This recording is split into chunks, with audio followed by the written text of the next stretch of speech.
2018 Moscow-Constantinople schism background.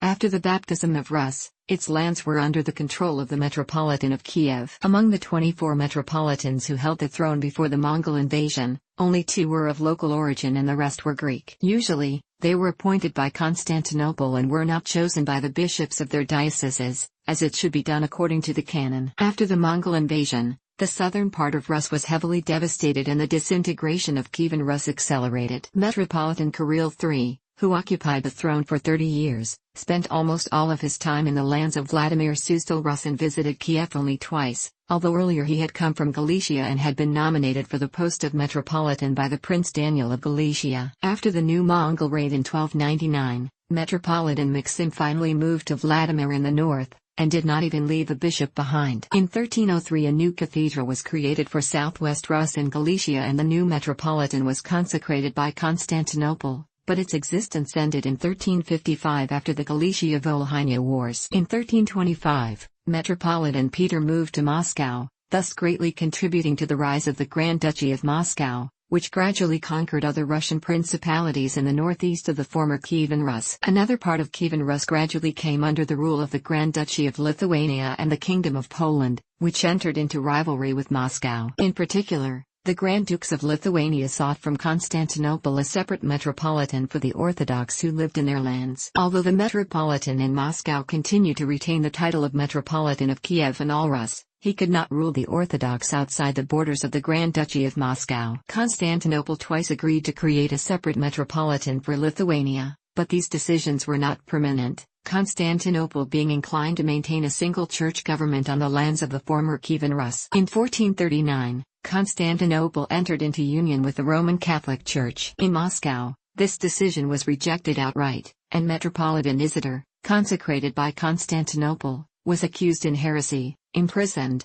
and later expelled. In 1448, the Council of Northeastern Russian Clergy in Moscow, at the behest of Prince Vasily II of Moscow, elected Jonah the Metropolitan of Kiev and all Rus without the consent of the Patriarch of Constantinople. In 1469 Patriarch Dionysius I stated that Constantinople would not recognize any metropolitan ordained without its blessing. Meanwhile, the metropolis of Kiev, de facto and Novogrudok, stayed under the jurisdiction of the Ecumenical Patriarch of Constantinople, and in 1458, Bishop Gregory became the Uniate Metropolitan in Kiev with the title of the Metropolitan of Kiev, Gallic and all Rus. Moscow's de facto independence from Constantinople remained unrecognized until 1589 when Patriarch of Constantinople Jeremiah II approved the creation of a new, Fifth Orthodox Patriarchate in Moscow. This decision was finally confirmed by the 4 older patriarchs in 1593. The Patriarch of Moscow became the head of all Russia and northern countries, and Chernihiv,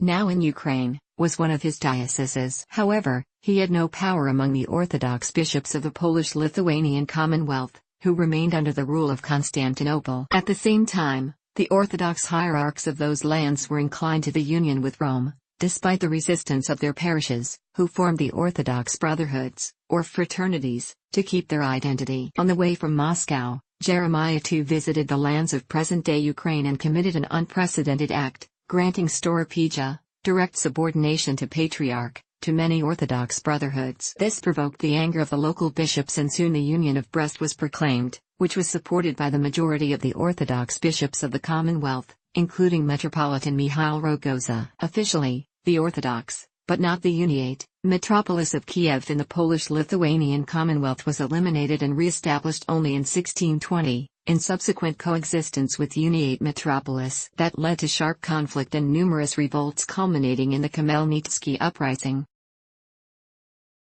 In 1654, Russia entered the war with the Polish-Lithuanian Commonwealth. It quickly occupied, for a while, the lands of present Belarus, and gained some power over the Hetmanate pursuant to the Pereyaslav Agreement, 1654. The official title of Patriarch Nikon of Moscow was Patriarch of Moscow and all Great, Lesser, and White Russia. However, the Metropolitan of Kiev Sylvester Kosov had managed to defend his independence from the Moscow Patriarchate. The Moscow government, which needed the support of the Orthodox clergy, postponed the resolution of this issue. In 1686, Ecumenical Patriarch Dionysius IV approved the new Metropolitan of Kiev, Gedeon Chetvertinsky, who would be ordained by the Moscow Patriarchate and thus transferred, albeit with certain qualifications, a part of the Kiev ecclesiastical province to the jurisdiction of Patriarchate of Moscow, the Russian Orthodox Church. Russkiy Mir vs. Romiosyne. The historical rivalry between the Ecumenical Patriarchate and the Russian Orthodox Church intensified after the Cold War. Indeed, after the Cold War, Moscow and Istanbul both emerged as two centers of Orthodox power. Those two Orthodox churches, with two different ideologies, are trying to get back the preeminence they had in the past. The Patriarchate of Constantinople claims that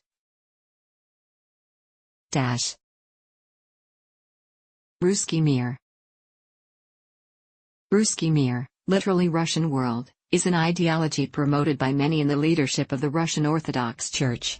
This ideology, concocted as a reaction to the loss of Russian control over Ukraine and Belarus after the fall of the Soviet Union, seeks to assert a spiritual and cultural unity of the peoples descended from the Kievan Rus, presumably under Russian leadership. Patriarch Kirill of Moscow also shares this ideology. For the Russian Orthodox Church, Russkiy Mir is also a spiritual concept, a reminder that through the baptism of Rus, God consecrated these people to the task of building a holy Rus. Romiosyne. The dominant ideology of the Patriarchate of Constantinople is the ideology of Romiosyne, literally Greekness including Christian Orthodoxy. Romiosyne is a culturally and ecclesiastically irredentist ideology, which seeks to regain the preeminence in the Orthodox world that the Greeks of Constantinople enjoyed under the Ottomans, just as the Russkiy Mir attempts to regain the preeminence that Russia held under the Soviets. 1996 Schism over Estonia. The Moscow-Constantinople schism of 1996 began on February 23, 1996, when the Russian Orthodox Church severed full communion with the Ecumenical Patriarchate of Constantinople, and ended on May 16, 1996 when the Russian Orthodox Church and the Ecumenical Patriarchate reached an agreement establishing parallel jurisdictions. The excommunication was in response to the Ecumenical Patriarchate's decision on February 20, 1996 to re-establish an autonomous Orthodox Church in Estonia under the Ecumenical Patriarchate's canonical jurisdiction. The 1996 schism has similarities with the schism of October 2018. Both schisms were caused by a dispute between the Russian Orthodox Church and the Ecumenical Patriarchate concerning the canonical jurisdiction over a territory in Eastern Europe upon which the Russian Orthodox Church claimed to have the exclusive canonical jurisdiction, territory which after the collapse of the Soviet Union had become an independent state, Ukraine, Estonia. The break of communion in 1996 was made by Moscow unilaterally, as in 2018.